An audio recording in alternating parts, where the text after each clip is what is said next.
നമസ്കാരം. പ്രവാസി ഓൺലൈൻ ന്യൂസിലേക്ക് എവർക്കും സ്വാഗതം. ഇന്നത്തെ പ്രധാന വാർത്തകൾ. ക്രിസ്റ്റഫർ സ്ട്രീറ്റ് ഡേയിൽ ജർമ്മനിയെ നടക്കിയ ഭീകരാക്രമണത്തിലെ പ്രതിയും IS ഭീകരനുമായ അബ്ദുൾ ബലൂട്ട് എന്ന 21-കാരനെ പോലീസ് വെടിവെച്ച് കൊലപ്പെടുത്തി. ജർമ്മൻ തലസ്ഥാനമായ ബെർലിനെ നടക്കിയ CSD ഭീകരാക്രമണത്തിന് പിന്നാലെ രാജ്യമൊട്ടാകെ തിരഞ്ഞ IS ഭീകരൻ അബ്ദുൾ ബലൂട്ട് പോലീസ് വെടിവയ്പിൽ കൊല്ലപ്പെടുകയായിരുന്നു. ബെർലിനിലെ സ്പാൻഡൌ ജില്ലയിലുള്ള ഒരു ഗാർട്ടൻ ഹൌസിൽ ഒളിച്ചിരിക്കുകയായിരുന്നു ഇയാൾ. കമാൻഡോകൾ വളഞ്ഞതിനെ തുടർന്നുണ്ടായ രൂക്ഷമായ ഏറ്റുമുട്ടലിലാണ് ഭീകരനെ പോലീസ് കൊലപ്പെടുത്തിയത്. രഹസ്യ വിവരത്തിന്റെ അടിസ്ഥാനത്തിൽ സ്പാൻഡൌവിലെ ഗാർട്ടൻ പ്ലോട്ട് 46-ൽ തെരച്ചിലിനെത്തിയ കമാൻഡോകൾക്ക് നേരെ ഒളിച്ചിരുന്ന ഭീകരൻ പെട്ടെന്ന് ആക്രമണം അഴിച്ചുവിടുകയായിരുന്നു. പോലീസുകാർക്ക് നേരെ ആക്രമണം ഉണ്ടായതോടെ കമാൻഡോകൾ തിരിച്ചു വെടിവെച്ചു. ഏതാനും മിനിറ്റുകളുടെ വ്യത്യാസത്തിൽ 2 ഘട്ടങ്ങളിലായി ശക്തമായ വെടിവയ്പുണ്ടായതായി പ്രദേശവാസികൾ സാക്ഷ്യപ്പെടുത്തി. വെടിയേറ്റ അബ്ദുൾ ബലൂട്ട് ഞായറാഴ്ച വൈകുന്നേരം 6:34-ഓടെയാണ് സംഭവ സ്ഥലത്ത് വെച്ച് തന്നെ മരണപ്പെട്ടതായി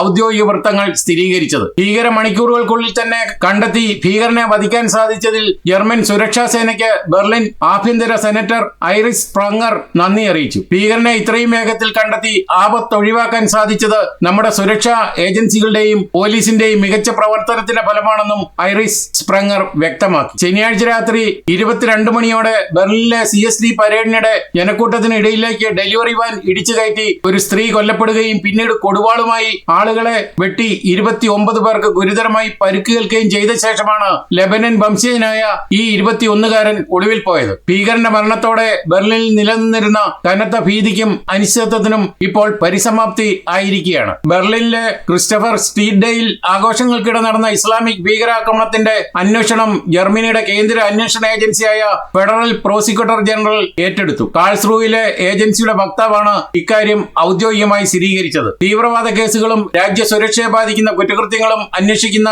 ജർമ്മനിയിലെ ഉയർന്ന നിയമ ഏജൻസിയാണ് കേസിന്റെ അന്വേഷണം പൂർണ്ണമായും കൈകാര്യം ചെയ്യുന്നത്. കൊല്ലപ്പെട്ട ഭീകരൻ അബ്ദുൾ ബലൂട്ടിന് അന്താരാഷ്ട്ര ഭീകരണ സംഘടനകളുമായി ബന്ധമുണ്ടോ എന്നും ആക്രമണത്തിന് പിന്നിൽ ഗൂഢാലോചനകൾ നടന്നിട്ടുണ്ടോ എന്നുമാണ് ഏജൻസി പ്രധാനമായും അന്വേഷിക്കുന്നത്. എന്തായാലും ജർമ്മനിയിൽ ജനിച്ച് ജർമ്മനിയുടെ ചങ്കിന് നേരെ കത്തി ഉയർത്തുന്ന ഇത്തരം ആളുകളെ ജർമ്മനി വീണ്ടും തീറ്റിപ്പോറ്റി കുട്ടന്മാരായി വളർത്തുന്നതിന്റെ പരിണിത ഫലമാണ് ഇപ്പോഴത്തെ ഈ അവസ്ഥയെന്ന് പ്രവാസി ഓൺലൈന് വിശദീകരിക്കേണ്ടി വരുന്നു.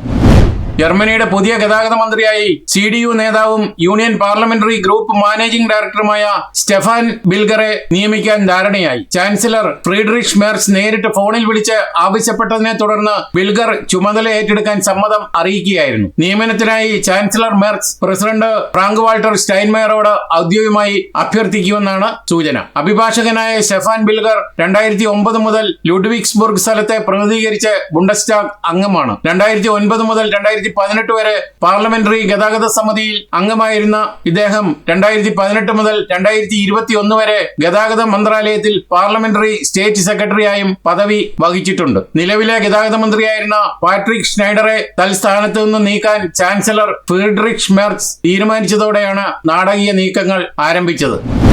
ലോകകപ്പ് ഫുട്ബോളിലെ തിരിച്ചടിയെ തുടർന്ന് ജൂലിയൻ നാഗൽസ്മാൻ സ്ഥാനമൊഴിഞ്ഞതോടെ ജർമ്മൻ പുരുഷ ഫുട്ബോൾ ടീമിന്റെ പുതിയ മുഖ്യ പരിശീലകനായി പ്രശസ്ത പരിശീലകൻ യൂർഗൻ ക്ലോപ്പിനെ ജർമ്മൻ ഫുട്ബോൾ അസോസിയേഷൻ പ്രഖ്യാപിച്ചു. വെള്ളിയാഴ്ച നടന്ന വാർത്താ സമ്മേളനത്തിലാണ് DFB പ്രസിഡന്റ് ബേൺ നോയൻഡോർഫ് ഇവിടുത്തെ ഐക്യകണ്ഠേനയുള്ള തീരുമാനം ഔദ്യോഗികമായി അറിയിച്ചത്. 2024-ൽ ലിവർപൂളിൽ നിന്നും പടികൾ ഇറങ്ങിയ ശേഷം ക്ലോപ്പ് ഏറ്റെടുക്കുന്ന ആദ്യ പരിശീലക പദവിയാണിത്. ഓഗസ്റ്റ് 15-ന് ആരംഭിക്കുന്ന ക്ലോപ്പിന്റെ കരാർ 2030-ലെ ലോകകപ്പ് വരെ നീണ്ടു നിൽക്കും. നെതർലൻഡ്സിനെതിരെ ആംസ്റ്റർഡാമിൽ വെച്ച് നടക്കുന്ന നേഷൻസ് ലീഗ് മത്സരത്തിലായിരിക്കും ക്ലോപ്പ് ആദ്യമായി ജർമ്മൻ ടീമിനെ നയിക്കുക.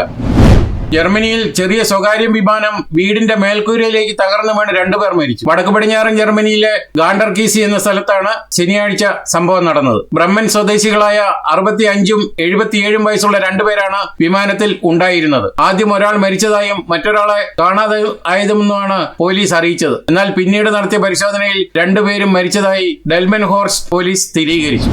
ഇന്ത്യയിലെ പരീക്ഷാ സമ്പ്രദായത്തിൽ സമഗ്രമായ പരിഷ്കാരങ്ങൾ കൊണ്ടുവരുന്നതിന്റെ ഭാഗമായി ഉന്നതതല കർമ്മ കർമ്മസമിതിയെ പ്രഖ്യാപിച്ച് പ്രധാനമന്ത്രി നരേന്ദ്രമോദി. ഇൻഫോസിസ് സഹസ്ഥാപകനും UIDAI മുൻ ചെയർമാനുമായ നന്ദൻ നിലേകാനിയാണ് കർമ്മസമിതിയുടെ അധ്യക്ഷൻ.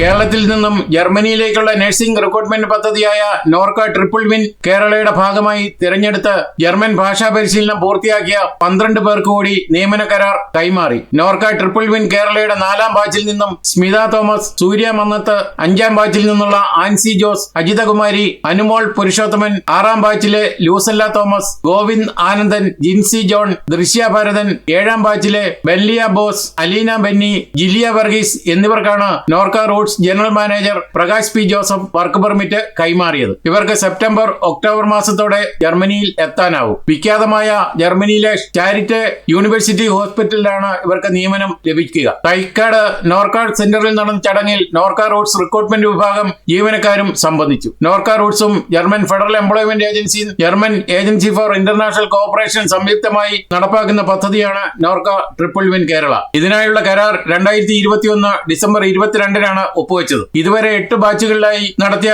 റിക്രൂട്ട്മെന്റ് ഡ്രൈവുകളിൽ നിന്നും 1700ഓളം ഉദ്യോഗാർത്ഥികളെ തെരഞ്ഞെടുക്കുകയും 1200-ലധികം നഴ്സുമാർ ജർമ്മനിയിലെത്തി ജോലിയിൽ പ്രവേശിച്ചിട്ടുമുണ്ട്. ജർമ്മനിയിലെ 13 സ്റ്റേറ്റുകളിലെ വിവിധ ആരോഗ്യ പരിപാലന സ്ഥാപനങ്ങളിൽ രജിസ്റ്റേർഡ് നഴ്സ് തസ്തികയിലാണ് ഇവരുടെ നിയമനം.